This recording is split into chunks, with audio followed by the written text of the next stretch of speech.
श्रीमद कुंज विहारे नमः। श्री स्वामी हरिदास विजयतेत्रम। भगवान का स्वरूप जानने के लिए हमारे पास दो ही प्रमाण हैं, एक शास्त्र और दूसरा उन भक्तों का अनुभव जिन्होंने उनका प्रत्यक्ष दर्शन किया है। भगवान स्वयं वह परम तत्व हैं और उनसे परे कोई वस्तु नहीं है। यद्यपि उनका प्रकाश सर्वव्यापक, निर्गुण, निर्विशेष ब्रह्म के रूप में विद्यमान है, किंतु उनका निज विग्रह वास्तविक एवं नित्य है और उनकी दिव्य शक्तियां अनंत हैं। इन शक्तियों में से एक शक्ति एक साथ अनेकों रूपों में प्रकट होने की भी है। वृंदावन की प्रकट लीला में श्री हरि ने अपनी शक्ति को कई बार दिखलाया। उदाहरणतः रासलीला के समय उन्होंने गोपियों के साथ अगणित रूप धारण करके नृत्य किया और दूसरी बार ब्रह्मा जी का युगान चूर करने के लिए श्री हरि ने ही सैकड़ों गोप बालकों एवं बछड़ों का रूप धारण कर लिया। इसी प्रकार अपनी अप्रकट लीला में वे एक साथ अनेक रूपों में रहते हैं और इन रूपों में प्रायः उन्हीं शक्तियों की अभिव्यक्ति भी होती है जो आपने अपने असली स्वरूप अर्थात श्री कृष्ण विग्रह में प्रकट की थी। बैकुंठाधिपति चतुर्भुज श्री नारायण देव एवं शैवों के उपास्य देव श्री सदाशिव इसी प्रकार की विलास मूर्तियां हैं। इसी अप्रकट लीला के दूसरे रूप अवतार हैं। वास्तव में तो ये परमात्मा के ही रूप हैं। श्रीमद् भागवत में कहा गया है, एते चांश कलाः पुंसः कृष्णस्तु भगवान स्वयं, अर्थात ये सारे अवतार परम पुरुष परमात्मा के ही अंश हैं, किंतु श्री कृष्ण तो स्वयं भगवान हैं। परंतु पूर्ण अवतार एवं अंशावतार के भेद को तनिक समझ लेना चाहिए ताकि इससे हमें कहीं कोई भ्रम ना रह जाए। अवतारों का भेद उनके अंदर प्रकट होने वाली शक्ति भेद को लेकर ही माना गया है। सभी अवतारों में भगवान की पूर्ण सत्ता रहती ही है। जहां कहीं वे रहते हैं सर्वशक्तिमान होकर ही रहते हैं, किंतु इतनी बात अवश्य है कि वे अपनी लीला के निमित्त कहीं किसी शक्ति को अभिव्यक्त करते हैं तो कहीं और किसी दूसरी शक्ति को। शक्ति की अभिव्यक्ति के भेद को लेकर ही अवतारों के भेद माने गए हैं। वस्तुतः इनमें कोई तात्विक भेद नहीं है, क्योंकि सारे ही अवतार श्री भगवान के ही स्वरूप हैं। एक प्रकार के अवतार जो आवेशावतार कहलाते हैं, उनके अंदर यह बात पूरी तौर से लागू नहीं होती, क्योंकि आवेशावतार में श्री भगवान की किसी विशेष शक्ति का किसी जीव के अंदर आवेश होता है। हम लीलावतार एवं गुणावतार के भेद को भी जानने का प्रयत्न करते हैं। मत्स्य, कूर्म, वामन इत्यादि लीलावतार श्री भगवान के नित्य स्वरूप हैं। वे समय समय पर किसी लीला विशेष को दिखलाने के लिए जगत में प्रकट होते हैं। ब्रह्मा, विष्णु एवं रुद्र ये तीनों प्रसिद्ध देवता श्री भगवान के गुणावतार हैं। क्योंकि कुछ लोग इन तीनों देवताओं को भिन्न भिन्न मानते हैं, अतः यह कहना और यह जानना अत्यंत आवश्यक है। यही कारण है कि कुछ लोग केवल श्री विष्णु की ही उपासना करते हैं तो कुछ आशुतोष भगवान शिव शंकर की। वास्तव में इनके अंदर भेद भावना करना बड़ी भारी भूल है। इस प्रकार की भेद भावना के कारण भिन्न भिन्न संप्रदाय के लोगों में जो मनोमालिन्य एवं द्वेष देखने में आता है, वह किसी भी प्रकार शास्त्रोनुमोदित नहीं है। तीनों प्राकृतिक गुणों से अतीत होने के कारण भगवान स्वयं निर्गुण हैं, किंतु ब्रह्मांड की सृष्टि, स्थिति एवं संहार के लिए वे ब्रह्मा, विष्णु, महेश के रूप में तीनों गुणों से युक्त हो जाते हैं। रजोगुण के संपर्क से वे ब्रह्मा का रूप धारण कर सृष्टि को उत्पन्न करते हैं। सत्वगुण के संयोग से वे विष्णु बनकर विश्व का पालन करते हैं और तमोगुण से युक्त होकर वे रुद्र रूप धारण करते हैं और प्रलय काल में विश्व का संहार कर उसे अपने अंदर में लीन कर लेते हैं। इसलिए भगवान के इन तीनों रूपों को गुणावतार कहते हैं और अनंत कोटि ब्रह्मांडों में से प्रत्येक ब्रह्मांड के अधिष्ठाता ब्रह्मा, विष्णु और महेश पृथक पृथक होते हैं। हमारे इस ब्रह्मांड की रचना करने वाले ब्रह्मा जी ने वृंदावन में बछड़ों और गोप बालकों को जब कंदरा में छिपा लिया और भगवान श्री कृष्ण ने उन सब का रूप धारण करके फिर ब्रह्मा जी को अनंत कोटि ब्रह्मांडों का दर्शन कराया और जब ब्रह्मा जी ने देखा कि उन सारे ब्रह्मांडों को रचने वाले ब्रह्मा अलग अलग भगवान श्री कृष्ण के चरणों में दंडवत प्रणाम कर रहे हैं, तो उनके आश्चर्य का पार न रहा। श्री भगवान एवं उनके विभिन्न स्वरूपों के पारस्परिक संबंध के विषय में शास्त्रों ने जो कुछ भी कहा है, उसका मात्र हम दिग्दर्शन ही कर सकते हैं। भगवान की स्वरूप शक्तियों के विषय में अथवा जीव का भगवान के साथ क्या संबंध है, इसके बारे में भी बड़ा अल्प ज्ञान ही है। भगवान के स्वरूप के संबंध में जो भिन्न भिन्न बातें शास्त्रों में कही गई हैं, उनसे घबराने की कोई आवश्यकता नहीं है और ना ही अन्य लोगों से तर्क वितर्क कर कोई झगड़ा ही करने की आवश्यकता है जो उनके अन्यान्य स्वरूपों की उपासना करते हैं।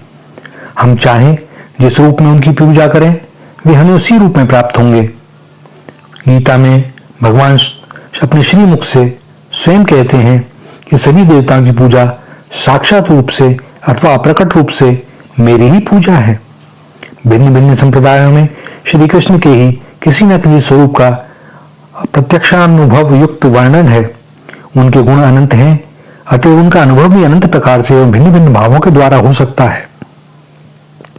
वास्तव में जिन जिन भावों के द्वारा उनका अनुभव हो सकता है, उन्हीं को लेकर हिंदू एवं इतर भिन्न भिन्न संप्रदायों की सृष्टि हुई है। यदि कहीं उनके अंदर परस्पर विरोधी बातों का भी उल्लेख पाया जाता है, तो ये बात ध्यान रखनी चाहिए कि भगवान श्री कृष्ण के अंदर सारे विरोधों का सामंजस्य हो जाता है। कुछ लोग इन विरोधी बातों को पढ़कर सुनकर चक्कर में पड़ जाते हैं और ये मान बैठते हैं कि शास्त्रों में भिन्न भिन्न प्रकार की बातें लिखी हुई हैं और उनमें से कौन सी बात ठीक है, यह निश्चय रूप से नहीं कहा जा सकता। हम लोग भूलते हैं। कुछ लोग ऐसे भी हैं जो उनमें से एक ही सिद्धांत को मानते हैं और ये समझते हैं कि दूसरे सभी सिद्धांत ब्रह्ममूलक हैं और इसलिए वे दूसरे सिद्धांतों को मानने वाले के साथ लड़ाई झगड़ा करने लगते हैं, तर्क वितर्क करने लगते हैं, शास्त्रार्थ करने लगते हैं। वे भी भूल करते हैं। उक्त दोनों प्रकार के लोगों से विलक्षण एक तीसरा समुदाय है जो उन दोनों की भूलों से बचने के लिए सारे संप्रदायों के सिद्धांतों की एक वाक्यता करने की चेष्टा करता है, जो एक असंभव सा कार्य है। ये लोग भी भूल में हैं, क्योंकि भिन्न भिन्न संप्रदायों के सिद्धांत इस प्रकार के नहीं है कि उनकी एक वाक्यता हो सके, और न ही उनके प्रवर्तकों का यह अभिप्राय था कि उनकी इस प्रकार एक वाक्यता कर दी जाए। इस प्रकार के लोग बहुधा यह कहा करते हैं कि भाई, हमने तो सारे धर्मों के सार को ले लिया और अनावश्यक बातों को छोड़ दिया, परंतु इस प्रकार के प्रयत्न प्रायः विफल ही होते हैं। यह बात ठीक है कि हमें प्रत्येक वस्तु का सार ग्रहण करना चाहिए और असार वस्तु का परित्याग कर देना चाहिए, किंतु हमें यह बात सदा ध्यान में रखनी चाहिए कि जब तक दाना पक नहीं जाता, तब तक उसे सुरक्षित रखने के लिए आवरण की आवश्यकता होती है, और समय से पूर्व आवरण को निकाल देने का परिणाम यह होता है कि उसके साथ दाना भी नष्ट हो जाता है। संप्रदायों के मूल में एकता अवश्य है और वह एकता भगवान को लेकर है, किंतु वह एकता उनकी प्राप्ति से ही हो सकती है और किसी उपाय से नहीं। सारे मार्ग उसी लक्ष्य की ओर जाते हैं, परंतु उनकी प्राप्ति भिन्न भिन्न संप्रदायों के सिद्धांतों तथा उनके अंदर बताए हुए साधनों की खिचड़ी बना देने से नहीं होती, किंतु एकांतिक श्रद्धा से किसी एक ही मार्ग का अवलंबन करने से होती है। मान लीजिए कोई व्यक्ति किसी व्याधि विशेष से पीड़ित है और किसी चिकित्सक के चिकित्सालय में औषधि लेने जाता है, तो वह वहां जाकर क्या करेगा? उसके सामने अलमारी में अनेक प्रकार की दवाइयों की सैकड़ों बोतलें सजाई हुई रखी हुई हैं। ऐसी दशा में क्या वह जितनी बोतल उसके हाथ में आ जाए, उन सब दवाओं को मिलाकर अपने लिए नुस्खा तैयार कर लेगा और उस दवा को ग्रहण करेगा? नहीं, पहले वह चिकित्सक को अपने रोग के लक्षण बतलाएगा और चिकित्सक उन लक्षणों से उसके रोग का निदान कर तब उसके अनुकूल दवा देगा। यद्यपि उसके रोग के लिए एक ही प्रकार की औषधि उपयोगी होती है, किंतु इसका अर्थ यह नहीं है कि वहां रखी हुई बाकी सारी औषधियां झूठी हैं, किसी काम के नहीं हैं और फेंक देने लायक हैं। वह अच्छी तरह से जानता है कि वे दूसरे प्रकार के रोगियों के लिए हैं। यही बात शास्त्रों के संबंध में है। हम लोग सभी रोगी हैं और श्री कृष्ण वैमुख्य रोग से पीड़ित हैं। हम लोगों ने श्री कृष्ण की ओर से मुंह फेर लिया है और उनकी ओर पीठ कर रखी है, और इसीलिए हम आध्यात्मिक, आदि दैविक एवं आदि भौतिक इन तीन प्रकार के तापों से तप रहे हैं। हम स्वयं इस बात का पता लगाने बैठ जाते हैं कि शास्त्रों में इस रोग के निवारण के लिए कौन कौन से उपाय बताए गए हैं, किंतु अपने बुद्धिजन्य ज्ञान एवं आधुनिक शिक्षा के गर्व में आकर हम बिना किसी यंत्र अथवा सुयोग्य कर्णधार की सहायता के बिना शास्त्र रूपी महासागर को पार करने के लिए तत्पर हो जाते हैं। ऐसी दशा में हम यदि पथभ्रष्ट हो जाते हैं तो इसमें आश्चर्य कैसा। शास्त्रों की रचना इसलिए नहीं हुई थी कि लोग उनका मनमाने ढंग से प्रयोग करें। प्रत्येक व्यक्ति के लिए शास्त्र के कुछ ही अंश उपयोगी होते हैं और किस व्यक्ति के लिए कौन सा अंश उपयोगी है, इस बात को उसे किसी के गुरु के द्वारा ही जानना चाहिए। अधिकार के बिना शास्त्र का अध्ययन करना वैसा ही है जैसा किसी रोगी का ऐसी दवा लेना है जो उसके लिए उपयुक्त ना हो। हित की अपेक्षा उससे हानि की ही अधिक संभावना रहती है। शास्त्रों के प्रतिपाद्य विषय के संबंध में आजकल बड़ा मतभेद फैल रहा है और लोग बहुधा यह कहते मिलते हैं कि शास्त्र बिल्कुल निरर्थक एवं इस युग के लिए अनुपयुक्त हैं। वे हमारे लिए सहायक न होकर बाधा हो गए हैं और सभी कल्पित हैं। इसका कारण यही है कि लोग आजकल बिना अधिकार के ही शास्त्रों का अध्ययन करते हैं। यह बात सदा स्मरण रखनी चाहिए कि सारे मार्ग भगवान के निकट पहुंचाने वाले हैं और सारे सिद्धांत उन्हीं के किसी विशेष स्वरूप का निरूपण करते हैं। परंतु केवल इस बात को जान लेना ही पर्याप्त नहीं है। इसके अनंतर हमें यह भी देखना चाहिए कि हमें कौन सा भाव अधिक रुचिकर है और फिर किसी ऐसे गुरु की खोज करनी चाहिए जो हमें उस भाव के अनुसार मार्ग पर चलाने की योग्यता रखता हो। ऐसा हो जाने पर हमें पूर्ण श्रद्धा के साथ अपने निश्चित मार्ग पर अग्रसर हो जाना चाहिए। किसी दूसरे मार्ग की परवाह नहीं करनी चाहिए। अन्य मार्गों के संबंध में हम यही समझें कि वे दूसरों के लिए हैं, हमारे लिए नहीं। ऐसा करने से हम व्यर्थ के तर्क वितर्क, व्यर्थ के समय नष्ट करने की भावना की विफल चेष्टा और भूल से बच सकते हैं। वास्तव में भगवत प्राप्ति के 3 ही मुख्य मार्ग हैं, ज्ञान, योग और भक्ति। यदि हम ब्रह्म रूप में उनकी प्राप्ति करना चाहते हैं तो ज्ञान के द्वारा कर सकते हैं।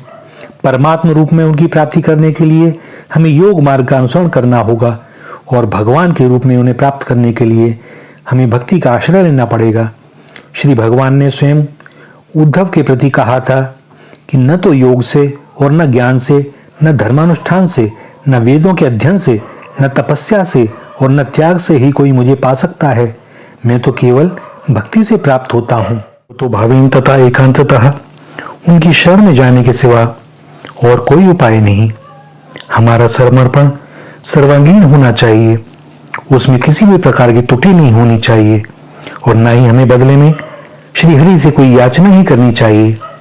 यदि हम याचना भी करें तो इस बात की कि केवल यही कि हे प्रभु, आप हमें वह शक्ति प्रदान कीजिए जिससे हम पूर्णतः आपके श्री चरणों में आत्मसमर्पण कर सकें।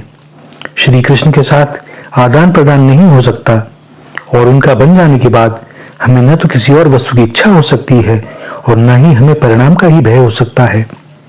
उन्हें आत्मसमर्पण करते समय न तो हमें यह चिंता होनी चाहिए कि हमारी इस क्रिया से हमारे कुटुंबियों को क्लेश होगा अथवा हमारे मित्र हमारा उपहास करेंगे और न ही हमें यह चिंता होनी चाहिए कि भविष्य में इसका क्या परिणाम होगा। आत्मसमर्पण के बिना केवल शास्त्रीय सिद्धांत का परिचय, जीव और ब्रह्म की एकता का ज्ञान, प्राकृतिक सुकृतों का संचय तथा योग सिद्धियों के चमत्कार, ये कुछ भी हमारे काम नहीं आ सकते। इस संसार के शोक से पार होने की इच्छा, परमात्मा की महान सत्ता में अपनी क्षुद्र सत्ता को विलीन कर देने की अभिलाषा अथवा योग शक्ति के चमत्कारों को प्राप्त करने की इच्छा, इन सब इच्छाओं को हम भगवान को प्राप्त करने की इच्छा नहीं कह सकते। श्री कृष्ण को प्राप्त करने की इच्छा का अर्थ है स्वामी, पुत्र, सखा, पति अथवा प्रेमी के रूप में उनका वर्ण करना और इसके लिए आवश्यक है कि हम उन्हें आत्मसमर्पण कर दें। संसार में भी यदि हम किसी व्यक्ति का प्रेम प्राप्त करना चाहते हैं तो हमें बदले में प्रेमदान करना होता है। हम किसी बहुमूल्य उपहार के द्वारा अथवा अपनी विद्वता या सामर्थ्य के चमत्कार से किसी सच्चे मित्र को नहीं ले जा सकते। यही बात भगवान श्री कृष्ण के संबंध में भी समझनी चाहिए। विविध प्रकार की पूजा से अथवा बहुत लागत के मंदिर इत्यादि बनवाने से या बहुत दान पुण्य करने से हमें अनेक प्रकार के फलों की प्राप्ति हो सकती है, किंतु उनसे हम भगवान को प्राप्त नहीं कर सकते। भगवान पूर्ण स्वतंत्र हैं, संसार की कोई भी शक्ति, यहाँ तक कि मंत्र शक्ति भी उन्हें वशीभूत नहीं कर सकती। अनन्य भक्ति और उससे भी ऊंचे दर्जे की प्रेमा भक्ति के पाश में बंधते हैं वे। जिन लोगों ने श्री कृष्ण के श्री चरणों में आत्मसमर्पण कर दिया, उनकी शरणागत हो गए, वे इस बात को भली भांति जानते हैं। किंतु फिर भी यह संसार कितना ठोस एवं सत्य प्रतीत होता है। स्त्री, पुत्र एवं धन सभी मिथ्या है, परंतु हमें यह वास्तविक दिखाई देते हैं। श्री कृष्ण ही एकमात्र सत्य हैं, चाहे अधिकांश लोग उन्हें केवल कपोल कल्पना ही समझते हों। यही तो उनकी माया है, जिसे अघटन घटनापटीयसी अर्थात असंभव को भी संभव बना देने वाली कहा गया है। उनकी तथा उनके भक्तों की कृपा से ही हम उस माया के पर्दे को चीरकर वास्तविक सत्य को प्राप्त कर सकते हैं। भगवान को प्राप्त करने में ही पूर्णता है। प्रेम ज्ञान से भी ऊंचा है और वास्तव में भगवान ही प्रेम के स्थायी एवं योग्य पात्र हैं, क्योंकि भगवान के अतिरिक्त जितने भी हमारे प्रेमास्पद हैं, वे सभी एक ना एक दिन हमें छोड़कर चले जाएंगे, या हमारा प्रेम उनके साथ अंत तक नहीं निभ सकेगा।